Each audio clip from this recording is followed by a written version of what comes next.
यहाँ उपर पापाले चाहिँ के हो यो बाटो बनाइदिनु। अहिले चाहिँ यति डरलाग्दो पानी परिरहेको छ क्या यहाँनिर, यति डरलाग्दो भयङ्कर पानी परिरहेको छ। र म तपाईँहरूलाई विशेष अब यो गाउँघरमा सबैको एउटा गुनासो नै हो है, गाउँघरमा यो देखिन्छ। र म तपाईँलाई यसरी नै आज फेरि यो आजको अवस्थालाई चाहिँ म तपाईँहरूलाई यो भिडियोमा हाल्नु गइरहेको छु। यसले विशेष घटना दुर्घटना भन्ने कुरोहरू चाहिँ यहीँबाट नै हुन्छ है। तपाईँहरूले अब विशेष यो म तपाईँहरूलाई देखाउँछु है, यो भ्लग्समा चाहिँ तपाईँहरूले के देख्नुहुन्छ भन्दाखेरि विशेष गरेर यो जुन बर्खा मासमा पहाडी भेगमा चाहिँ कसरी चाहिँ दुर्घटना हुन्छ है। अब हेर्नुहोस् यहाँनिर विशेष पुच्छर घरतिर है, अब तलतिर गाउँतिर चाहिँ हामी विशेष के गर्छौँ भन्दाखेरि अब कोही पुच्छरमा बस्नुहुन्छ है, कोही माथि बस्नुहुन्छ डाँडामा होइन। यस्तो अवस्थामा चाहिँ के हुन्छ भन्दाखेरि विशेष जो पानी बगेर आउने पानी हुन्छ, त्यो पानीले चाहिँ धेरै नै क्षति पुर्याउने र दुर्घटनाहरू जस्तो समस्याहरू देखा पर्छ। र यो चाहिँ म तपाईँहरूलाई विशेष हाम्रो गाउँमा र मेरो घरमै भएको एउटा देखाउँदैछु है। र जसलाई चाहिँ हामीले कस्तो पाराले चाहिँ हामी यसलाई चाहिँ हामी योबाट चाहिँ हामी यो हुन सक्छौँ। अब ड्रेनेज सिस्टम गाउँमा ड्रेनेज सिस्टमहरू भएर एउटा सही तरिकाले गाउँ बिचमा पनि लान सक्यो भने एकदमै राम्रो हो। तर यो आजको जुन पानी छ यो दिउँसो कहिले दिउँसो देखिँदैन, अब जहिले पनि अब राति एकदम भयङ्कर रूपमा पानी पर्ने, अब दिउँसो पनि या त्यस्तो याद नहुने खालको अब पर्दाखेरि होइन। तर आजको जुन पानी थियो त्यो पानीले चाहिँ के देखाइरहेको थियो, एउटा साङ्केतिक एउटा भयङ्कर रूप देखाइरहेको थियो र त्यो चाहिँ म तपाईँलाई यो मेरो भ्लगमा देखाउँछु। हेरेर कमेन्ट र हाम्रो च्यानललाई सब्सक्राइब चाहिँ गर्नु नभुल्नु है।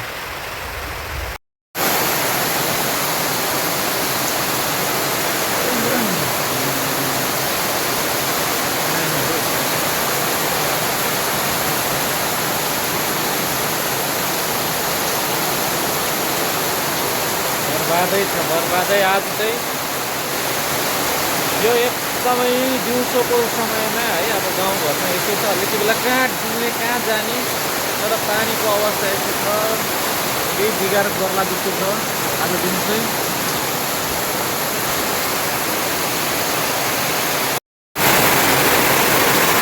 यस्तो डरलाग्दो पानी, सुँगुरलाई चारो हाल्नु तापा चाहिँ सुँगुरलाई चारो हाल्नु जाँदाखेरि यस्तो पानी झर्ने, रेनकोट ओढेर सब भिज्यो, सब पानी पर भलाकोहरू कस्तो डरलाग्दो भलाको हो। अब यो बाटो भएर चाहिँ यो चाहिँ यहाँ घरबाट यहाँबाट खोला बस्छ कि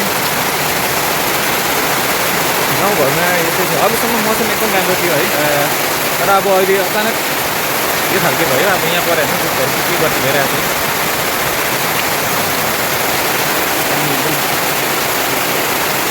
घरको अवस्था गम्भीर छ, के छ, के गर्नु भएको आमा, के गर्नु भएको?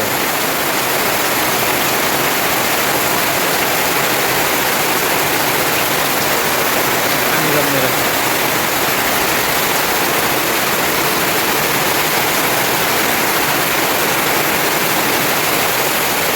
प्लान्ट्सहरूलाई चाहिँ एकदमै राम्रो भएको छ। तर यहाँ त डर चाहिँ यस्तो भयो कि यस्तो डर लाग्यो पानी आउँदो रहेछ यहाँनिर।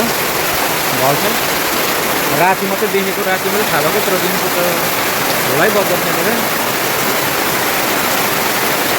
त्यस्तो चाहिँ झोलै बगिदिएको साँच्चु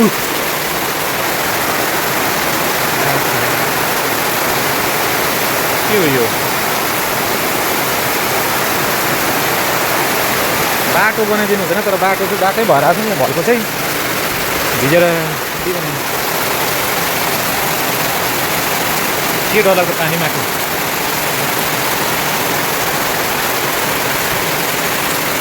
गाउँघरमा यस्तै हो। अब यसरी ओह्रालो हुन्छ।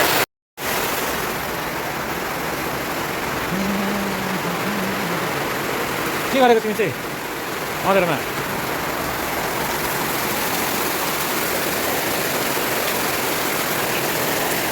त्यो जाउँ पानी पऱ्यो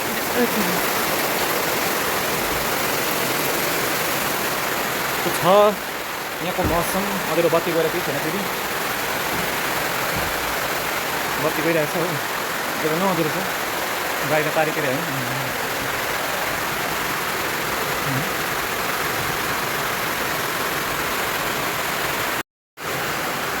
यहाँ उपर पापाले चाहिँ भल छेक्दैछ, भल छेकेर सिधा ओह्रालो ल्याएको चाहिँ अब आँगनमा आयो नि त पुरा। अब यो आँगनमा चाहिँ आयो भने यो सिधा हाम्रो यता वासरुम टोइलेटहरूपट्टि जान्छ।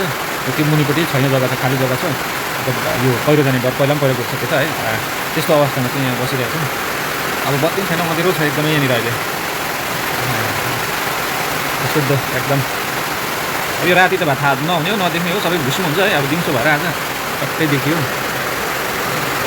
हललाई चाहिँ विशेष अब यसलाई नियन्त्रण गरेर एकचोटि हाल्नु पायो भने त राम्रो हुने हो है। बिजुली कन्ट्रोल र अँध्यारो एकदमै अब अँध्यारो छ, बत्ती सत्ती छैन है। हाम्रो मिरिक लाइनमा चाहिँ यस्तो हुन्छ, अब बत्ती पानीहरू पर्न थालेपछि बत्ती चाहिँ गइहाल्छ हो। र अब यस्तोसँग अँध्यारो छ, म खिड्कीसँग बसिरहेको छु। अब खिड्कीबाट चाहिँ अब यो एउटा भिडियो बनाउने क्रम गरिरहेको छु है। र आज चाहिँ यस्तो भइरहेको छ कि मेरो अचानक अघिसम्म दिन एकदमै राम्रो थियो कि, तर अहिले अचानक यस्तो भयो कि यति डरलाग्दो पानी आउँदैछ। हेर्नुहोस् म तपाईँलाई यो वरिपरि हाम्रो घर वरिपरि र हाम्रो गाउँमा के कस्तो भइरहेको छ भनेर यति डरलाग्दो आयो। कारण गुरुङको साथ बिजुली यति डरलाग्दो चम्किँदैछ है। दिउँसो राति त हामीलाई चाहिँ पत्तो नहुने हो, तर है आज दिउँसो भएर होला सबै कुरो देखियो कि अब राति त कतिजना सुतिसकेको छु, तर आज दिउँसोको अवस्था हेर्दाखेरि चाहिँ डरलाग्दै लाग्यो क्या, डरै लाग्छ। अब यस्तो चाहिँ हुँदो रहेछ राति सपोज सुतिरहेको बेला त्यस्तो घटनासम्म हुनसक्छ। किनभने हामी त गाउँको पुच्छरमा छौँ क्या, गाउँको पुच्छरमा छौँ। पुच्छरमा हुँदाखेरि चाहिँ के हुँदो रहेछ, भएको जति गाउँघरको जुन चाहिँ भल हुन्छ नि है, माथिबाट पानी जस्तै त्यो चाहिँ लास्टको घरलाई चाहिँ असर पार्छ त्यसले। र हाम्रो पनि यहाँ सेम त्यस्तै भइरहेको छ है। अब कसलाई के भन्नु, कसलाई के भन्नु।